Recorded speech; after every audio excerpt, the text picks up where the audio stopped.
Welcome to Ctrl+Alt+Narrate, your go-to source for captivating stories and engaging conversations in the world of digital media. My name's Sneesha, and today I have my guest host, Hannah Nicoletta, because our co-host Momna is currently on a trip. Join us as we learn about the journeys of our incredible guest today, Emily Hall from the MDM Graduate Office. Hello, thank you so much for having me. So Emily, let's narrate your story. Would you like to start by introducing yourself and your educational background a little bit? Yeah, so my name is Emily Hall. I have a little bit of an all over the place educational background. I did my undergraduate degree in photography at Sheridan. And so at Sheridan, I was really heavily focused in architecture and interior, also a little bit of experimental work as well. So that was really great. But I kind of decided like halfway through, I was like, I don't want to do photography full time. It's a little too unpredictable, but I still love the medium. So then it was around third year that I started applying to graduate school. And then I went to the Master of Digital Media program. I don't know if you guys have heard of it. But I started in 2019. And during my time, I focused in human resources virtual reality training. And it was right smack in the middle of COVID or at the start of COVID when I was like halfway through the program. Yeah. So that was a really fun transition. But then since then, I'm still educating myself. I'm a lifelong learner. The cliche phrase goes. I love to sign up for random things that have no practical application in my life. So I also have an additional certification in fashion and business management. That's so cool. Which I don't plan on doing anything with. I just love having it. For the fashion sense. For the fashion sense in my all black athletic wear. I love having it. It's so funny. I'm always like showing my husband pictures of like, look at this like fashion piece. And he's like, would you get that? I'm like, no, I just like looking at it. But then I'm also halfway through a project management certification because I apparently hate myself to keep pushing myself through school. So I'm about halfway down and I should be finished in January of next year. Amazing. Yeah. Good luck. You're and then who knows after that, maybe something else. Yeah. Got to keep going. Something to keep going. Exactly. Always something new. Yeah, always something new. There's so much to learn out there, so why not just like keep going? So now for our first segment, Loading, Who Are You?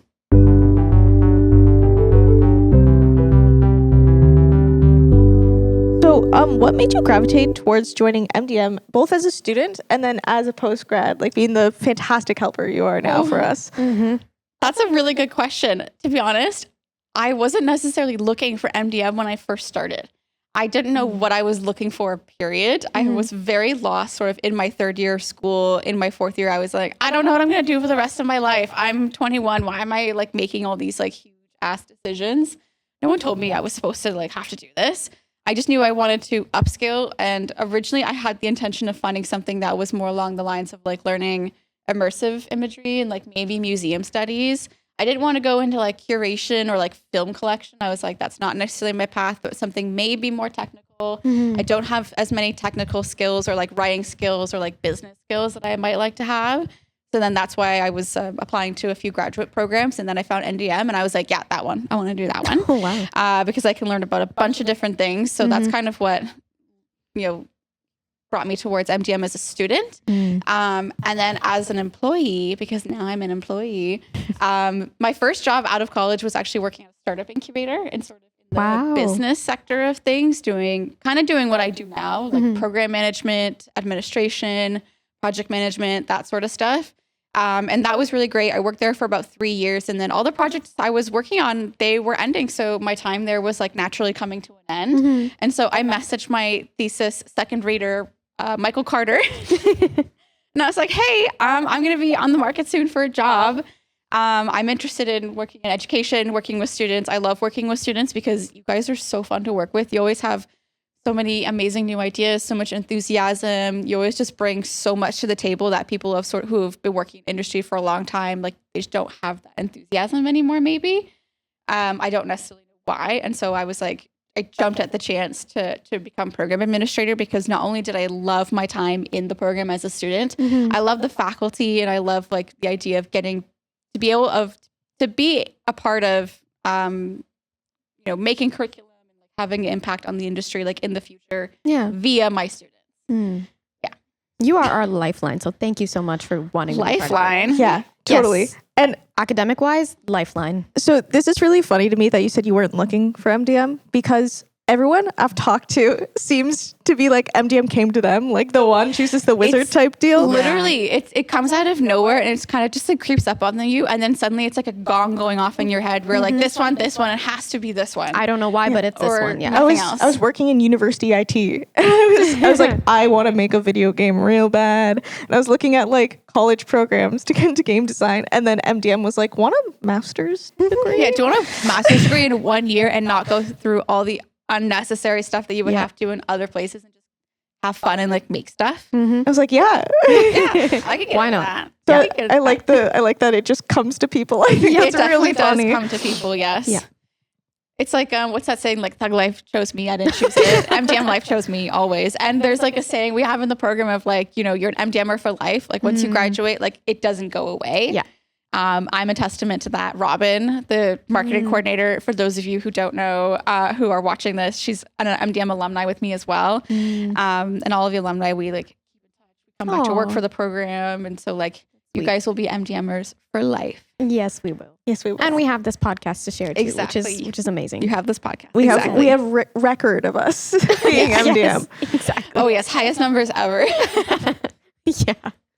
Okay, so why don't you give us a bit about your background on your personal photography projects? Ooh, personal photography projects. Okay, so I am mostly still doing freelance work with my photography. So I'm not doing it full time, mostly a few evening or a few weekend projects, and then like some personal projects as well. But in terms of like what I focus on, I do a lot of experimental architecture. Ooh. And you're like, oh my God, what is experimental architecture? It's basically playing with the variables in the scene. So for example, when you're in a building and you're trying to get like nice, clean lines, what would happen if you just like shook the camera a little bit? What would happen if you just like played with the exposure or played with the color grading?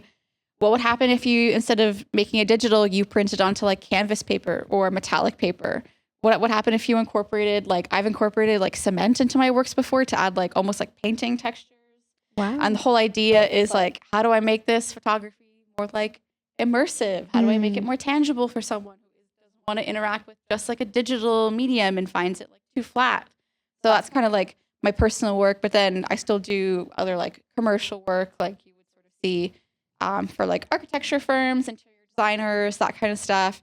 And then my favorite personal work though is like my travel work. I always say like, I'm going on a work trip. And my mom is like, you're going on holiday. And I'm like, it's a work trip. I'm taking my camera, therefore it is a work trip. And then I get to build that to the government. Like, what are you talking about? So in terms of like my travel stuff, I've had a really good opportunity to like travel a lot these last couple of years. And I'm so thankful for that. Favorite travel location? Go. Sorry. No, you're Favorite travel location? Bishkek, Kyrgyzstan. Personal bias because that's where my husband is from, and I've been there 3 times now. Oh, awesome. But it's such a crazy environment. If you love brutalist architecture, oh my God, that's the place for you to go. I actually don't know what brutalist architecture It's like, imagine like Soviet architecture. Oh. Clean, lots of stone, straight line. It's not a lot of like Art Deco or Art Nouveau feeling. You know, it's like very just like carved and like that's it. Yeah. And so it has a lot of that style architecture. Also beautiful mountains. I'll never get over the fact that when we were there, waking up, you know, with the sun, 7 a.m. and I just get to see mountains, like surrounded by mountains all the time. That sounds amazing. Amazing people, amazing food. I half the time travel just for the food. So Bishkek is my favorite. Brutalist architecture is that one annoying house in my house.wad where it's Oh my God. it's the really annoying one. Anyway, I see. sorry for interrupting. Say your You ever see question. like those compilations where it's playing like the tradition, like the typical like 80s Russian music with just like the like really depressing looking architecture? That's brutalism. Gotcha. Yes, that's what we don't want in our architecture, but it's so fun to photograph. Speaking of photographing, are you able to find a balance between being able to stay in present while you document everything? Because I've heard some people be like, oh, I don't want to take pictures because I'm too immersed in trying to get the right photo and not actually enjoying the moment. So do you find balance, and how do you recommend finding balance? That's a really good question. I do believe you can find balance. I'm huge into meditation, which is all about living in the present moment and learning how to find that. When I'm doing my photography, I used to be rushy all over the place. Like we got to get everything in case we like miss something. Yes. And I think that's what people sort of forget is like, you're not really supposed to do that. You have to sort of be intentional with your time. And sort of live in the moment to find that shot. So I know it sounds really silly, but just bear with me. So for example, when I was doing my final thesis project in photography school, I was photographing the Aga Khan Museum a lot. Oh, yeah. It's a very tranquil place. I love the sort of modernist brutalism of the structure, the clean lines, the sort of slateness of the pavement, and then the walls. And it's really easy just to like wander around, photo really quickly. But if I took like 5 or 6 hours there just to get like maybe 10 to 15 shots, because you're taking your time first scoping through where you're going, mapping out what you want to do. And to do that, you sort of need to spend time where you're going to be and intentionally plan it out. And then you can take your time taking your shots, setting yourself up, tweaking a few things, and then really just sort of like enjoying yourself there. So for example, when we go to like Bishkek, for example, I have maybe say like a week in the city before we go to the countryside.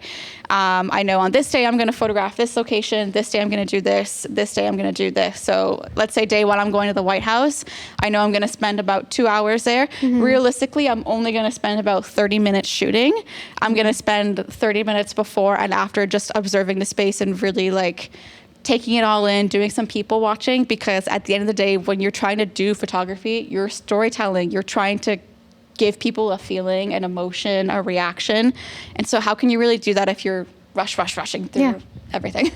Photographer Barbie, yes. And so if you're trying to, get in that space of like, okay, how do I like immerse myself and stay in the present moment? Slow down.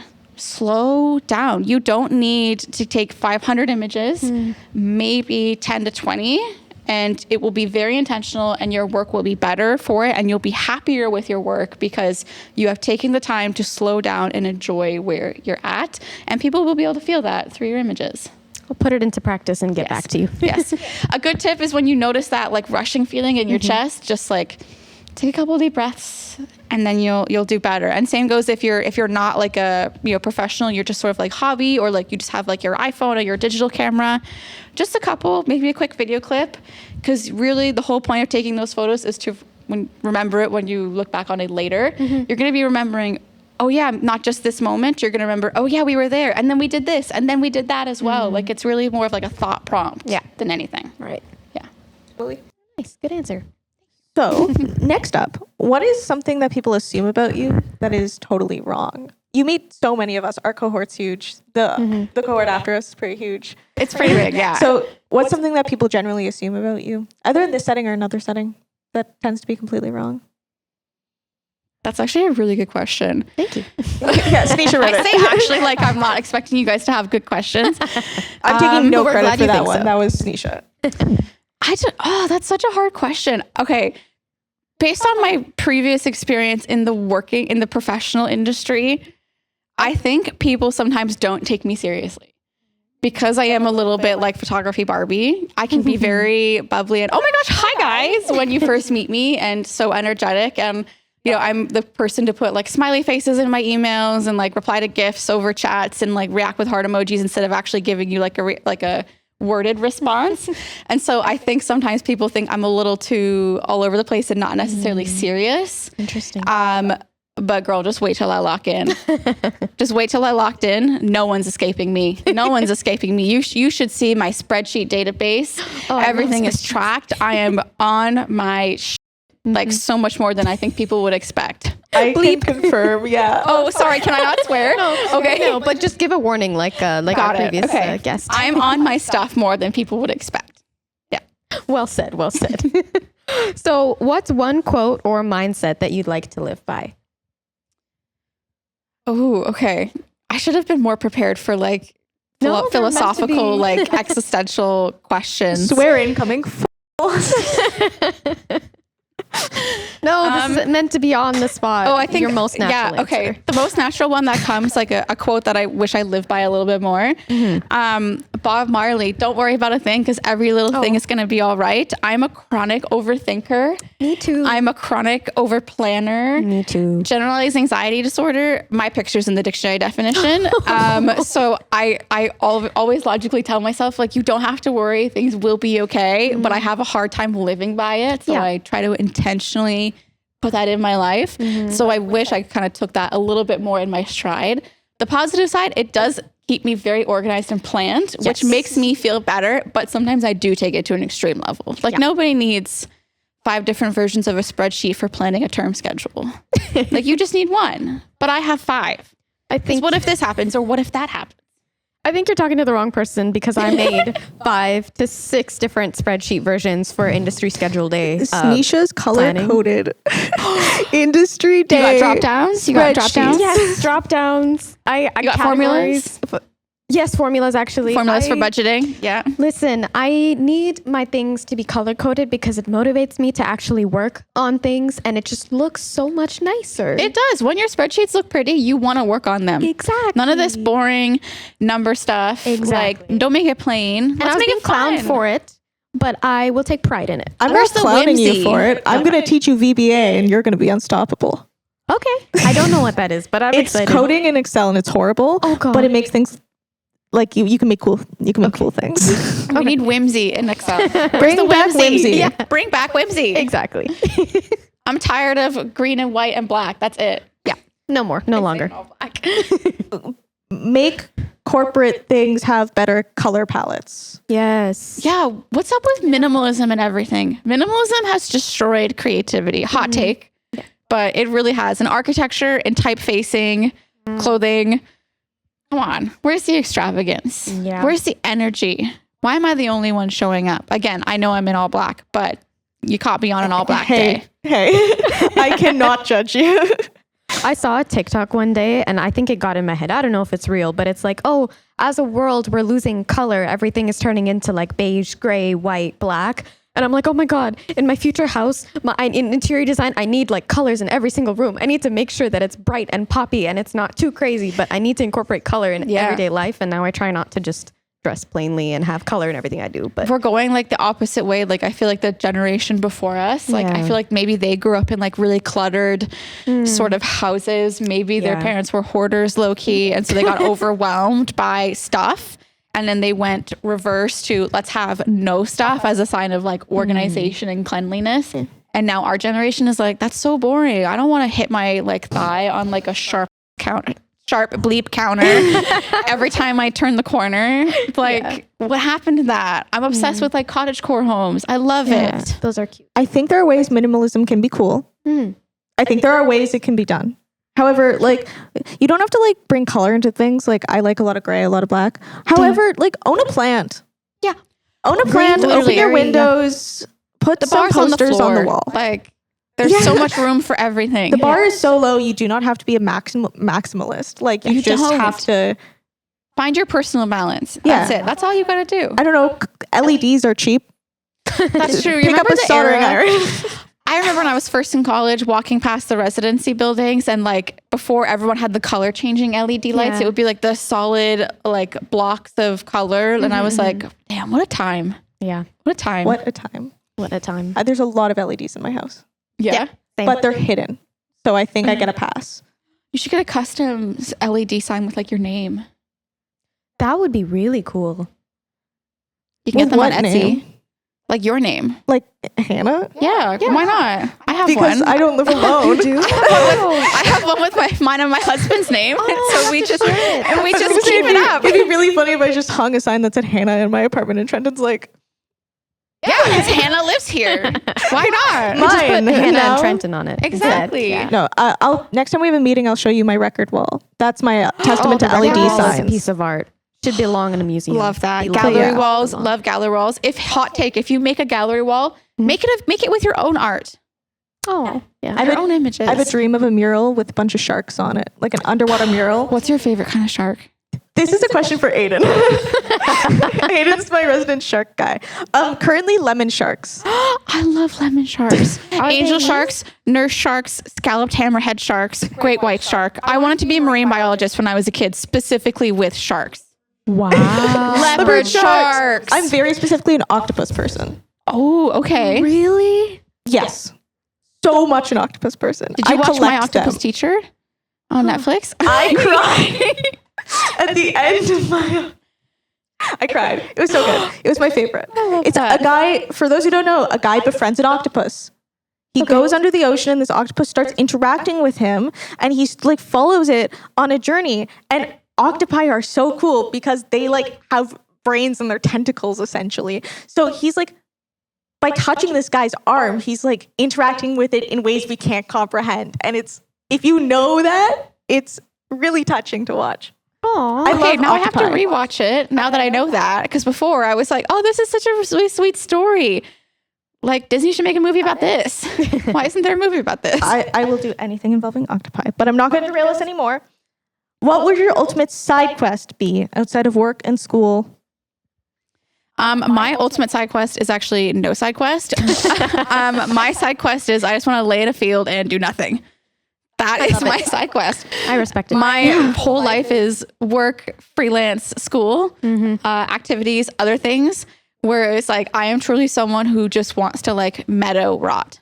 Like, I just want to lay in a field and look at flowers and like just be peaceful and maybe like slowly like become part of the moss. Like, that's my side quest. I want to lay in a field surrounded by flowers and become moss. Yes. And I was just saying that I think low-key that's because on my travels, I've done a lot of random side quests that have kind of like quenched that existential urge to like do crazy stuff. Okay. And I've kind of reached a point, you know, I'm only 27, but I've kind of reached a point where I'm like, I'm okay to just chill. Yeah. I'm good with this. I don't need to be rushing around no more. I've done that burnout before. Yeah. Okay, so now for our next segment, Control Hot Take, where we get your semi-controversial opinion topics.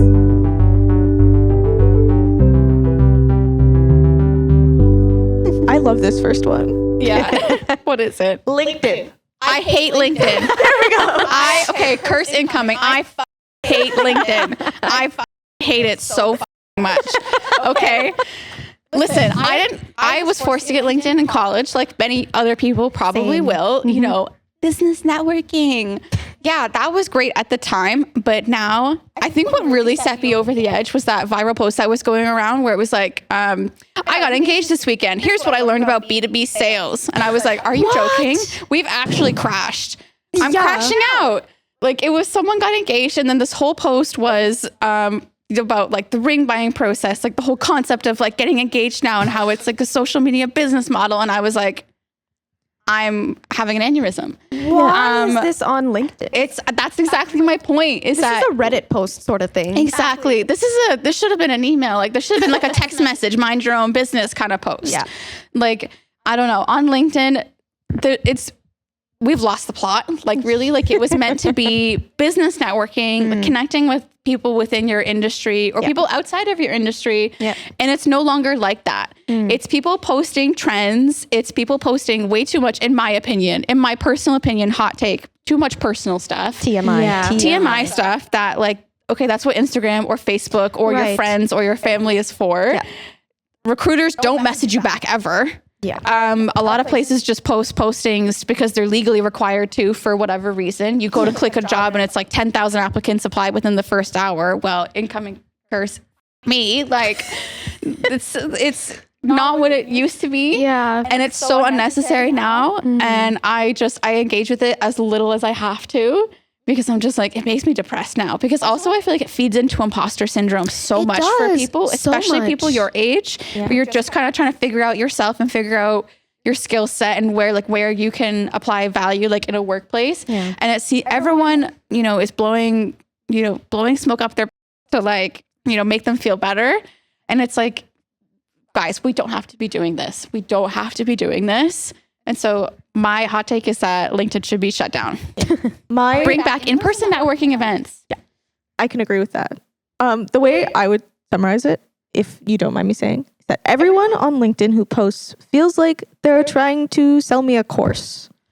Why are there so many courses? Why is every other message I open, come to this MBA program? Yeah. Stop it right now. But also, stop it right now. Also, like, here are my top 10 ways as a junior business analyst at startup.co that I, like, it's like... It's so much of the same repeated stuff as well. Like what happened Instagram is real genuinely... caption, So much, like, ChatGPT usage, like... What's the M dash?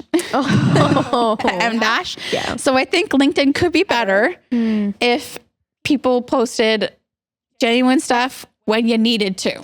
Yeah. I don't like you shouldn't need a LinkedIn schedule, like a posting schedule for engagement. Maybe if you're a recruiter and you want to hire people for your company, maybe. If you actually want to hire people. If you actually want to hire people. But not if you're just like a guy. And I feel like, I don't know about you, but like I feel a lot of pressure to post on LinkedIn and I don't.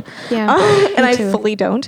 But it seems like everyone like, oh, post your stuff on LinkedIn. That's what gets you somewhere. And I'm just like, it feels so It's phony. never gotten me anywhere. Yeah. And Never. I can't see the merit, I guess. What you can do is like connect with people via messaging over LinkedIn, even if you don't need something.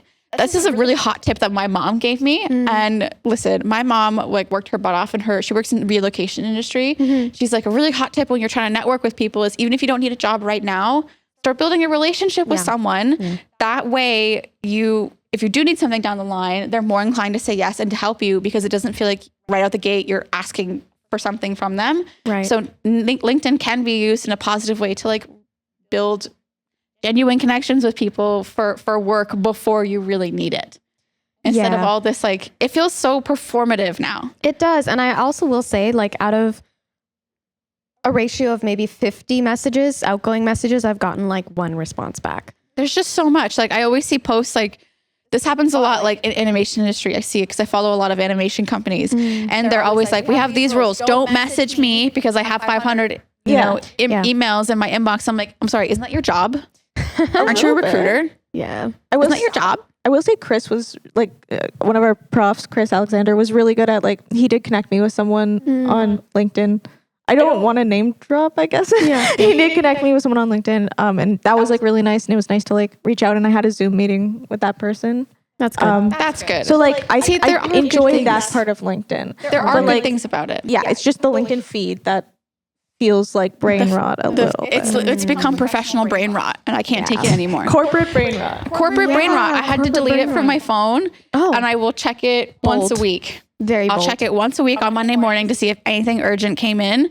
I have my email notification set up of like, if I get a message, that's something I'll check. Yeah. Nothing else. I'm not checking anything. I might need to start doing that because I haven't been able to get any. Protect your peace. Yeah. And also, I really believe that it's like Indeed at this point because I'm getting no responses from any recruiters or any job postings that I apply to. And I'm like, I can't be that bad at applying. You're not. I'm not. Like, there's no way because I've applied at least 100 jobs on LinkedIn in the last few months, and there's been no response. If not the automated, thank you for applying to blah blah blah. We choose not to. The classic. Yeah.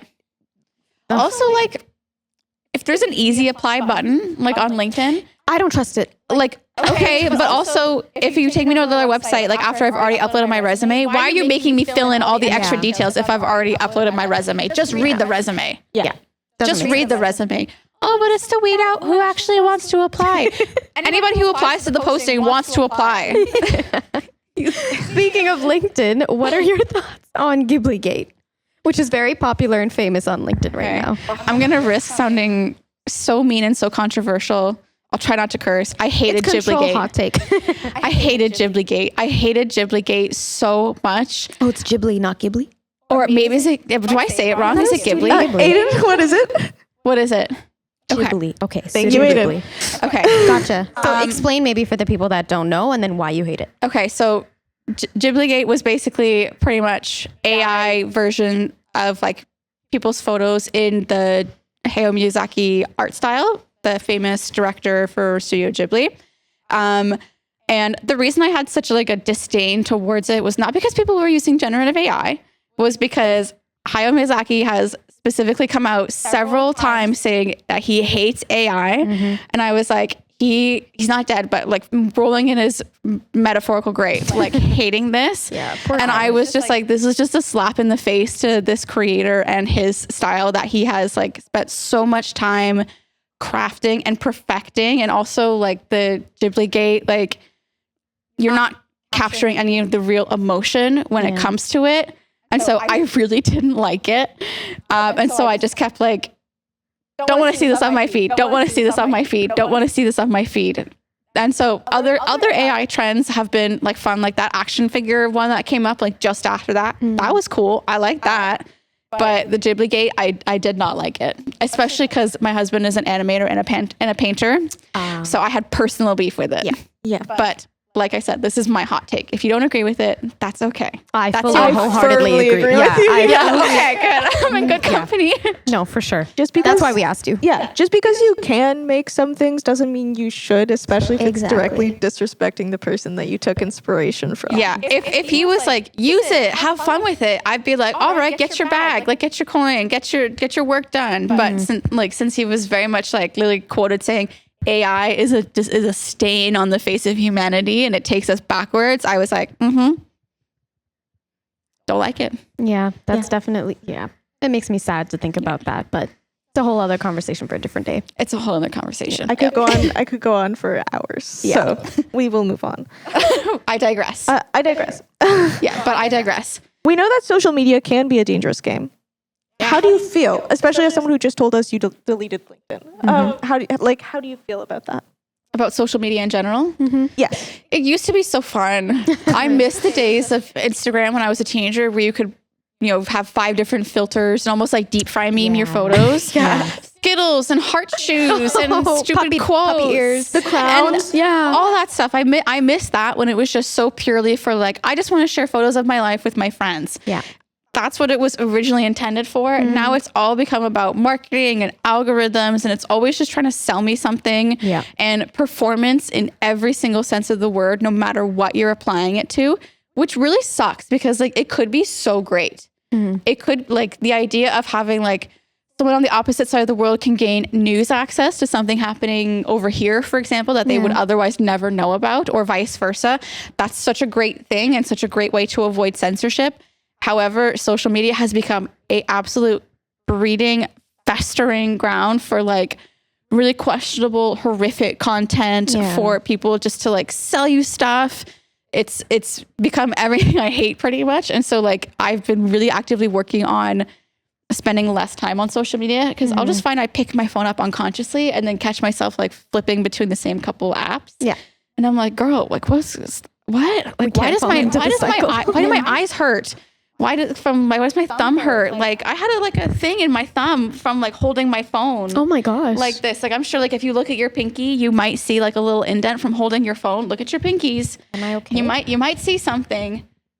No, I think you're good. I think you're good. Maybe it's us chronic people, but I used to be like chronically online. Yeah. Like, Tumblr was my 2012 Super Hulock fandom. Any Super Hulock fandom people out there? Yes, absolutely. So, there are some really great parts about it, but I do think we need to maybe not get rid of it, but put a lot more restrictions. No more ads, no more paid promotions, no more of this stuff. Just make it about bring it back to what it was supposed to be. Yeah. And then we're good. And stop making apps. We don't need so many new apps made, they all do the same thing. Yeah. I had to get rid of I almost got Threads, but I was like, no, what am I doing? I don't have Tumblr anymore. I never got Twitter. I tried to get into Twitter, but I didn't have it. The only reason I still have Facebook is for undergrad alumni relations. That's the only reason why. And I only have Instagram is because I have my professional account. And that's my place to send memes to people. That's really all I use it for these days is just meme sharing. I don't use it for anything else pretty much. It's draining. It's draining. And not to mention every other post I see is paid or a sponsorship. And I'm like, I don't even follow you. Where did this come from? Make it stop. And then you have to pay to not see ads. You're out of your mind. You're out of your mind. I'm going to report every single ad I see. I'm going to block every single company that comes up doing that out of spite. Get rid of it. That's a smart idea. We were better Yeah. before it. It really was that damn phone. Yeah. It really is that damn phone. Can I ask both of you a question related? Yeah. Do you think people overshare online? Yes. Yes. There's a reasonable amount. Yeah. And then there's just, listen, I get if you want to like document something personal, like for yourself, and maybe like encourage other people if like, you know, look, you can overcome such and such like too, or like I went through this similar experience. That's great. But if you're crying and then you set up a tripod and then you hit record and then you record yourself and then you go hit record again to stop it, and then you look at it and then you say, yeah, that looks good, and then you edit it and add captions and then you post it, you've taken it too far. That you don't need to be sharing that, because your digital footprint is forever. Yeah. Even after you die, that is going to exist somewhere online forever. I think people overshare way too much. That's it. I also am a very private person, social-wise. Like, I like to keep my business private, and Instagram, I have like less than 100 followers because I'm like, if I don't talk to you at least a couple times a year, you don't have, like, I don't want you to see what goes on in my daily life. You don't need to know my business. Yeah, I'm just going to keep this private stuff. And then for people that know my crazy side, I have the close friends option, and they see my whack side. But I'm moving around too much. No, you're all I'm good. sorry I taped them so tight. That's but okay. I've been doing the same thing to my Instagram because prior to this, like in my undergrad, I was like trying to promote my music, and I also streamed a bit. So my Instagram was public, and I was trying to get people to follow me because I was a streamer and a musician. And I think a switch flipped like this year that I'm actually starting to act on now, where I'm like, I actually don't want this. And like, that's normal though. That level that you just described is normal. That's normal, but I think like that wasn't something that clicked in for me. And I'm also a very private person. I'm not like an overshare or something. Like, so it's not like I was sharing like my deepest, darkest secrets. Like, hey, Twitch chat. Hey, Twitch chat. Here's the worst thing that's ever happened to me. But when people go to the Starbucks drive-thru and they trauma dump to the barista. Okay, I saw that I've video. never seen that. That's scary. People go to the window and they'll just start crying and like talking about like, my dog died today, or like this thing happened. The barista's just like trying to hand them their pink frappuccino, and it's like, there's the one specific video of the woman going up to the drive-thru, and then like the barista goes to hand her drink, and she's like, "This is the 1-year anniversary of my husband's death," and she starts wailing. I laugh because I'm uncomfortable. I'm so sorry. Do they do that to get a free drink or something? I think it's rage bait, honestly. That's the thing I can't stand about online culture is rage bait. I can't do rage bait. Rage bait is... I'm raging. It really already. annoys me. I'm susceptible to rage. I am so susceptible to rage. You talking about Jeff said earlier, 75% water. I'm 75% rage. Yeah, I can join you on that. I will be joining you on that. I am. We're getting this Sneesha program. there. It's my full, Yeah. Y'all are all going to do a detox. What's your screen time? Next question. Oh, do you want an actual answer? Yeah. I'm going to ask you guys a question now. What's your screen time? My screen time is Let's typically from 3.5 to 4 hours. Okay. That's good, actually, in comparison to me. That's good. What's yours? Wait, actually, Loki, this is not bad. Okay, that's not bad. I don't know if this is what you check it with, though. Yeah, normally. And then you can see like how much you're spending on like each app. Okay, so you're actually not that bad. I've seen people who have like 9, 10 plus. Right hours. on the money, 3.5. Oh, no, but last 10 days. That's pretty bad. What was Monday? What were you experiencing last Monday? I was not happy Monday, actually. Monday was a tough day. Moving on. Next question. Is following your passion bad advice? What's the catch? I don't think it's bad advice. I do think, though, you have to be a realist to a certain point. I think there is a way to do both. Okay. For example, I love photography more than anything. It's my favorite art form. I love engaging with it. But that was not realistic for me as a full-time career because of other things that I wanted in life. Right. You know, I wanted more personal security, like benefits and a pension and maternity leave because I want to have a family one day. And that, you know, following that full-time freelance career of a photographer, don't get me wrong, there are tons of people who do it and they make it work. However, it was not going to work for me. So I pursued another path that I still really enjoy. And then I get to do it on the side when I choose to do it. Yeah. It's not consuming me and taking the passion out of it. So I do think it's good to follow your dreams because your dreams will lead you to unexpected places. And I think you have to be open to unexpected paths that you never thought possible. Literally, this job was something I never thought I was ever going to do, but I love doing it. I that feels crazy saying you're working in an office, you work in administration, you love it. Yeah, I do love it because I get to work with awesome people. I love knowing that I have security. That's like a huge benefit. I love, I like routine. If you're someone who likes routine, then that's really great for you. So I do think it's good to follow your dreams and to be open to what it may bring you and be open to the fact that your dreams may change. That's something I've been dealing with in my late 20s. I'm 27, not my late 20s yet, but I went through like an existential crisis when I was 25 where I was like, I did photography for undergrad and now I've done a huge pivot and like I've wasted this or I've wasted time or I've wasted skills. And it's like, hold on, you have not wasted anything. You've pivoted because you've had new things happen to you. And so now you're taking a new path and you have new dreams. If your dreams stay stagnant, that means you've not changed, you've not grown. And so, it's hard to accept the fact that things may change. You may not be able to reach that like insane dream that like you had when you were a kid, but I still think it's worth going for because you don't want to regret not going for it. Even if it doesn't work out in the way you expected, still go for it and just be open to change that. Things may turn out differently than you expected and that's okay. That is totally okay. I like that. So yes and no. Find balance. No, that makes me happy because that's exactly how I felt with my undergrad. I was like, I'm not using anything that I've learned. For those of you who don't know, I did an undergrad in human behavior. Oh. Yeah, but and for someone who did like for their undergrad, I'm painfully unaware of people. I have a music major, so I feel you. No, but that's come in handy. You guys did the music for this podcast. You're doing music for other amazing secretive events. Yes. I'm not allowed It comes to say. around in unexpected ways. But I would argue that your human behavior also comes in handy because I have you can go through our messages. The amount of times I say, Sneesha, stop psychoanalyzing me right now is a lot. But I don't know. This brings us back to our discussion, like the last episode we just recorded about like leveling up skill points. It's like That's true. That's right. Like even if we do something off topic, we still leveled up is what I've been told. So I've heard. Yeah. Dreams are wonderful and you should always keep pursuing your dreams. Just be open to the fact that they may change and they may take on unexpected forms. Would you pay for social media if it got rid of ads? This is a really well-timed question since we ranted about ads. Yeah. So like if Instagram was $5 a month but no ads. No. Why are you trying to gouge me? No, I'm need to not tell us trying why. to. I don't know. Like, I'm not paying for something like that. Like, it's just, I don't know. It seems like such a dumb thing to pay for. Yeah. I don't want to pay to connect with people. Yeah. I don't want to pay to share my artwork or view other people's artwork.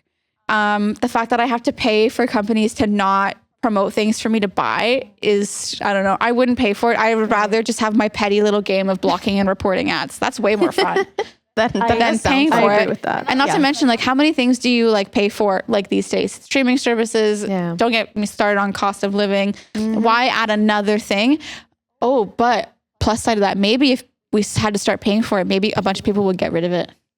Maybe users would go down. Maybe. And eventually it would just disappear. Here's where I think that could go bad. Think about the people who pay for like Twitter and Instagram verification. Oh, what is up with that? Now imagine if the whole platform was those, not to generalize, but that. I think That's that's what I'm so trying to dumb. Paying for verification? No. Yeah. I don't trust anybody with a verification badge anymore. That was the stupidest thing Twitter did. Anyway, side tangent. No, I have another hot take. Go for it. I think that ads actually contribute to shorter attention spans. Yes. Whether it's in the middle of a YouTube video, in the middle of your scrolling on Instagram, whatever long form content that you are engaging in, if you input an ad so often, even on streaming services like Amazon, Netflix, if you put an ad when you are so seriously paying attention to something, it ruins your ability to stay in the moment for that long of a time. That's just so rude. Yeah, I think so I don't too. need to buy your Fit tea or whatever the hell it is. This is like, I was trying to rewatch Schitt's Creek. Fantastic show. Love that show. They took the last few seasons off Netflix. So I had to install the CBC Gem app. And they play ads like 30 seconds into the episode and then that's it. But And they do like 5 ads back to back oh that my are 30 God, seconds it is each. 2 minutes of ads. every 2 minutes. I'm just trying to watch Yeah. Schitt's Creek. Fantastic show. Excellent show. But Excellent. I think ads on streaming services is the definition of irony. Because I already pay for this service. Why am I paying to have no ads? It's so bananas. Yeah. And I also, it negatively impacts your ability to stay present. Like, of course, we're going to be fidgety because we're like being distracted every 2 seconds when we're trying to watch something. Spotify is the same. Time for our next segment, Deep Dive, No Edits.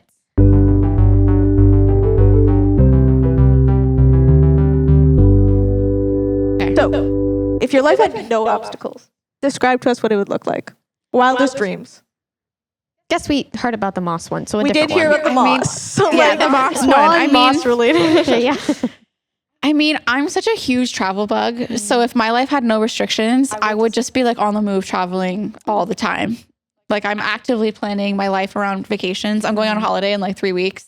Oh, wow. I've got a vacation planned for next Christmas and one for next year as well. So if I had no restrictions, like nothing to deal with, then it would just be like, let's just travel all the time. And like, I mean, like not like go to a like resort and like lay on the beach. I mean, let's like not bathe for like 3 days and go to the mountains and like hike the whole time and do like nomadic traveler style.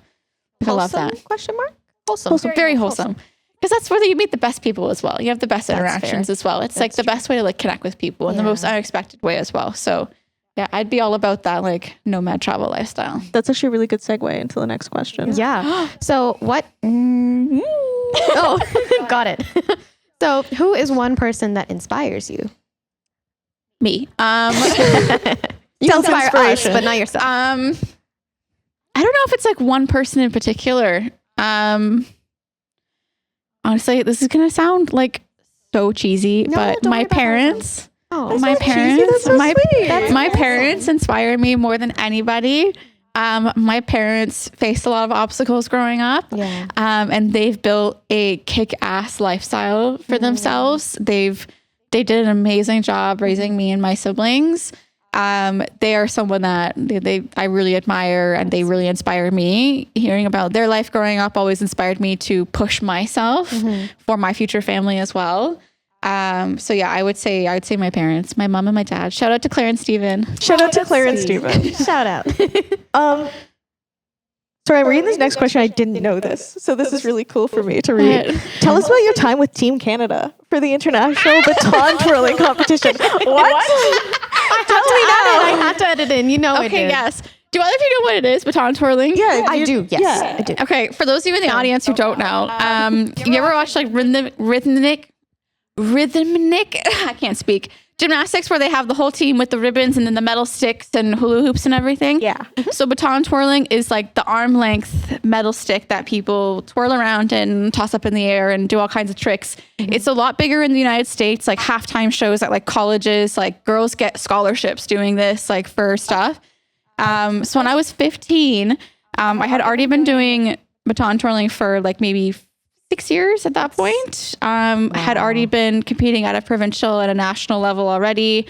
You know, I was Miss Valentine like 3 years in a row, not to brag. That sounds awesome. But when I was 15, my coach was like, so the next world championship in 2 years is in Holland. So we're going to put together a team to, you know, you still have to try out. You still have to like get a certain score and then compete against others to like pick to be the spot. Because like there's a bunch of categories for different routines and then only one team or routine per category. So I trained for about 2 years on a special athletes program at my high school. So I would like, I had cheerleading in the morning from about 6 a.m. to 8 a.m. And then I quickly shower at the gym and then go to class for 8:30. And then I'd be in class from 8:30 until about 12 because I didn't have like a study period or a lunch break. I got all my classes moved to the mornings. Because of this special program, like they would move your classes that way you could do this. And then from about 1 p.m. I'd be in the gym up until about maybe 7:30, 8 at night. And then do my homework in the evenings. And then that was pretty much my life. It would, you know, be like Monday, Wednesday, Friday was like my long days. Tuesdays and Thursdays were like, okay, we're only training from 4 to 7 today. And then in competition season, we'd have competitions every weekend from like January to June. And that was like quite intense, but I loved it. I loved it so much. And so when I was 15, we started training. We made it. we made it, and we got to go to Amsterdam for 10 days. That's so cool. I saw Amsterdam for maybe 3 hours. The rest of the time we were in the gym, 20 minutes like outside the main city, practicing the whole time. The competition was about a week long. And when we weren't competing, we were training, we were in the stands watching our fellow teammates. And so that was really awesome because I also got to do it with my sister. My baby sister Gracie. Hi Gracie. She was on the team with me. We did the routine together. It was so great to get to do that together. And my mom came with us because we were teenagers still. Yeah, of course. And so it was really wonderful during like the opening ceremonies. They call out all the teams, and it was so awesome to be like holding the flag with her, waving, seeing my mom in the stand, like waving to her. Katy Perry's firework is going off in the background, and I'm like, life is good. She must have been so proud. It was really great. I could see her crying in the stands, and it's such a like wonderful like memory. So what a bonding experience! It was with your sister. Awesome bonding experience. Yeah. It was really great, especially because like at the hotel when we were training, if we weren't at like the gym training, we were in the parking lot training. Oh wow! Like I think I've got permanent gravel marks like in my knees from like doing routines and everything, but like it was so worth it. I think every kid should get to do sports no matter what it is. For sure. Yeah. Even if you're not like a huge sports person, the concept of being on a team, having a common goal, sportsmanship, and it's something that 100% proves if you don't put in the effort, you will not see results. Yeah, agreed. Did you get any sports? You can't fake it. Me, I did badminton. I did lots of badminton. And then I tried out for volleyball. I did that for a little bit and then I gave up. But mainly you tried badminton. it though. I tried it. did. You can always try it and not like it and move on to something else. Yeah. I think the I guess obstacle I faced was doing it so much that I burnt out too soon. Because I got more to like a competitive league, and then I was more so not my dream anymore. And it was more so you know? Yeah. I had a similar experience because when I was finished, it was like May of like grade 12 when I was done. I got my silver medal and I was like, peace, I'm done. I'm not going back. I didn't even like step foot into like a workout gym for like 3-4 years after that. Like it took me a long time to get back into like being physically active again because I was just like so burnt out. I think that happens to a lot of like young athletes. Yeah, I think so too. I did also dance for a little bit too. Ooh, and as a kid, I did so much. I did like ballet, jazz, so much as a tiny kid. And then I did like hip hop when I was in high school. It was fun. Did ballet, jazz, lyrical, tap, hip hop. But I also played a lot of sports.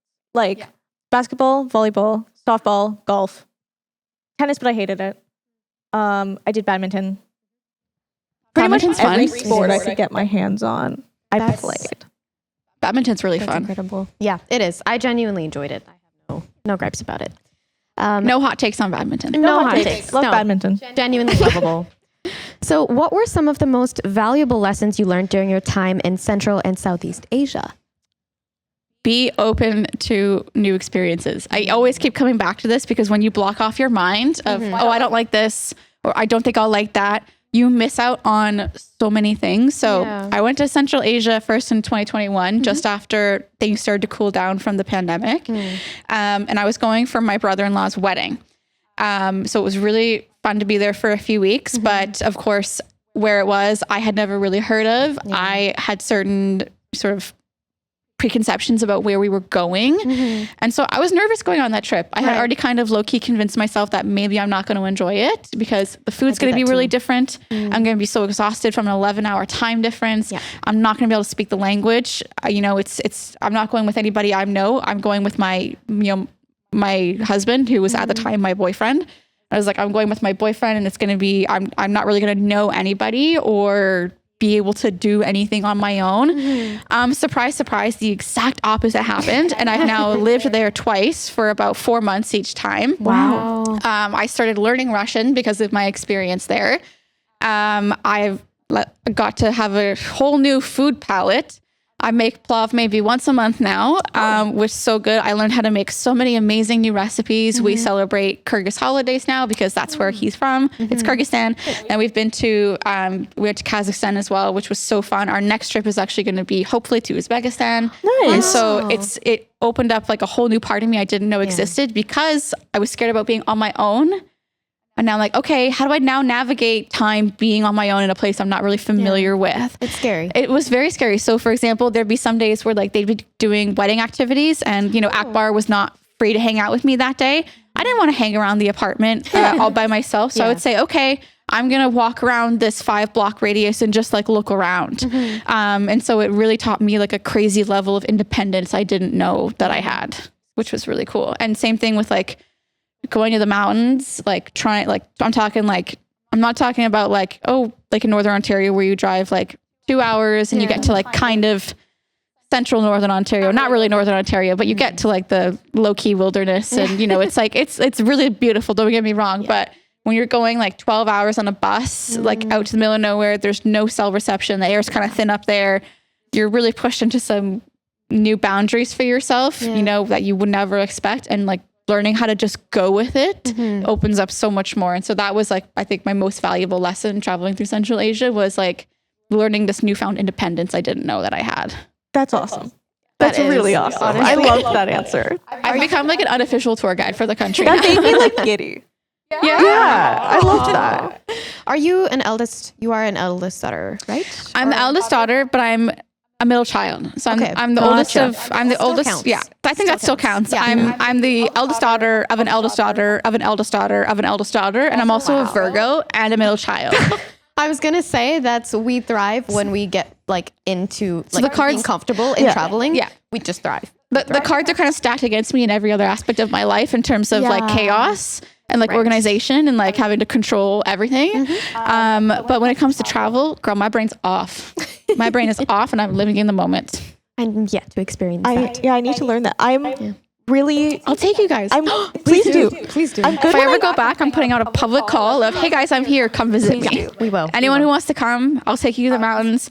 We'll get some kulmus. We'll have some lagman. It'll be so great. I'm good when I get to the location. Yeah. Getting there and back, I am a nightmare to travel with. I also hate planes. I am horrible. Oh, it does take you like maybe 25 hours to get there, including like from when you leave your door to like when you arrive at your hotel, because like it's like a 9-hour flight typically to like Turkey or a 13-hour flight to Dubai. Oh my God. And then you fly like another 5 or 6 hours to Bishkek because there's no direct flights. Okay. That's wild. So that's definitely that in itself is a good boundary pusher. Okay. Well, fortunately, it's the last segment now.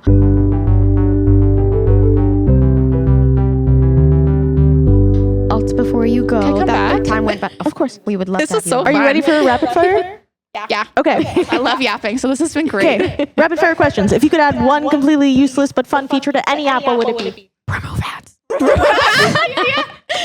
Remove ads. I would make it like the whimsy button. The whimsy button. So anytime you press the whimsy button, like sparkles come out, or just like fun music, or like your colors like change. When I was a kid and I had my Tumblr blog and I learned how to like break into the back end and like change, like act like hack the HTML coding. I was like, I'm such a hacker. Absolutely. I managed to make a multicolored background and add a music bar to my top of my blog. So I would add the whimsy feature. Add the whimsy feature. That. Okay, so next up, what's a weird flex about yourself that you're proud of? The other thing about eldest daughters is we never want to flex on anything that we. This is your permission to flex. That we have. Yes, permission. Permission granted. Okay, I think my maybe weird flex is I kind of thrive under pressure. That's a really good flex. I think it's crazy, but like I was the kid in college, like, my essay's due tomorrow. Let's bang out 10 pages tonight. Fantastic. Like I could, and it would still be good. I think I don't do well when I don't have anything to do, which is so conflicting with my dream of like just emerging with the moss. Yeah. I think that's why it's my dream, is because I'm not good at that. Yeah. I'm not good at like doing nothing. So I really thrive under like busy environments. I have a packed schedule. Like I love that. I always need something to learn constantly. Exactly. Yeah. So I think that's my flex maybe. That's a really That's good a flex. good flex. I don't even Can I think that's borrow weird. that? Yeah, of course. What's one thing? Hey, it's my first time doing this. And you're doing What's second, one but you're thing doing you great. wish people hyped up more? What's one thing I wish people hyped up more? Doing nothing. No, for real. I think one thing I wish people hyped up more was themselves. I don't think people hype up themselves enough.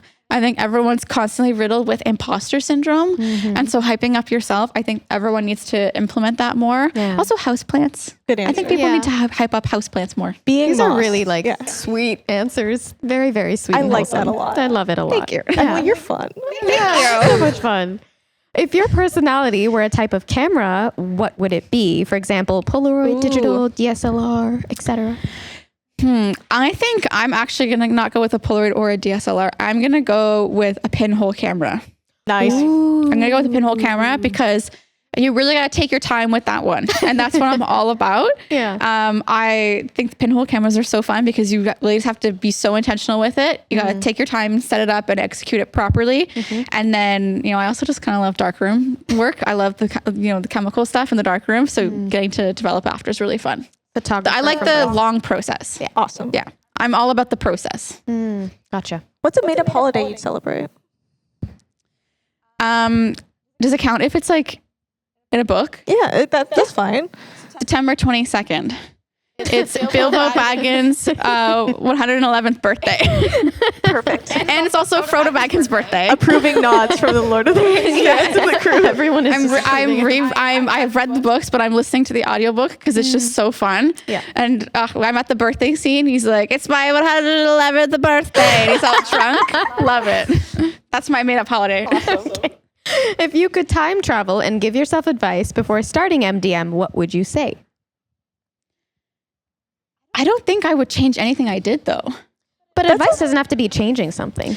I think, actually no, that's a good point. Because I was going to say, I wouldn't change anything I did, therefore I don't need to give myself advice. I think it was Cody and Alex who said this in the new student orientation the other day. Spend more time at the school. I'm a commuter, so I commute on the train. My commute is about an hour and a half each way every day. Me too. So it's about 3 hours of my time. Don't get me wrong, I read or I listen to stuff and I make use of that time, or I sleep. Yeah. I've been caught, open mouth dozing off on the train before.